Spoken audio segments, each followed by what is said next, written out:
जी मैं बेवा हाँ ते बच्चे मेरे 6 से 2 फौत हो गए ने ते कोई अच्छा जी मेरा नाम नज़ीरा आ 6 बच्चे ही 2 खुशी मोहम्मद मेरा भरा है जी बीवी फौत हो गई ते शादी शुदा ने बच्चे ते खर्चा खुर्चा कोई नहीं देंदे माड़ा है धक्के मार धक्के मार के बाल काटना डंडे मार के बाल काटता रहे बेवा काटता रहे की मंगना मैनू रोटी नहीं दे धक्के मार के बाल काट देने रहे अरे मैं मौके खाना मैं के गुआढ़िया का मिल जाला जेड़ा को मर्जी मौके मौके उसने खा लिया मैं की जिंदगी बड़ी औखी मैं गुजारना पिया बड़ी औखी आ अल्लाह किसी की लोला बदलावे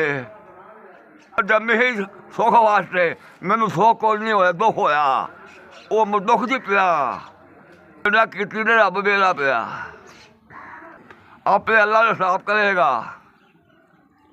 पातन के रोटी बुरकी पका के खानी भरा भी देनी तो मैं आप ही खा लेनी गुजारनी आ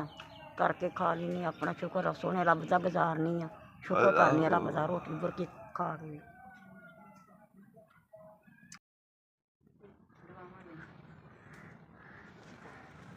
क्या पुत्र जी मैंने 5000 रुपया मिले थोड़ी जिंदगी है अल्लाह थोड़ी कमाई बरकत पाए अल्लाह तंदरुस्तियां दे बड़ी बड़ी खुशी हुई है माड़ियां गरीबी ये जिन्हें सानू पैसे घल्ले ने अल्लाह तंदरुस्तियां दे अल्लाह उन्होंने बच्चे जीन अल्लाह माँ प्यो जीवे अल्लाह तंदरुस्तियां दे अल्लाह थोड़ी कमाई बरकत पाए असीं ते मंगने दुआवां आई हुई चलो अल्लाह अल्लाह के सुन कर पाओ मारे गरीब अही खर्चा बंद दे 5-5 हज़ार रुपया बच्चों की ख्याल करे अल्लाह थोड़ी भी ख्याल करे बचाए अल्लाह चलो तंदुरुस्ती दे हकों तो मारो लो कुल तुम तो बचाए भी सेहत दवे जवानियों की मारो चलो अच्छा ने भाग लाए सानू भी देने जे मैं इन्ना पैसों का राशन लियावगी भरा भी खावागी मैं आप भी खावी अल्लाह थोड़ी तंदरुस्ती दे अल्लाह कमाई बरकत पाए खावागी राशन हर को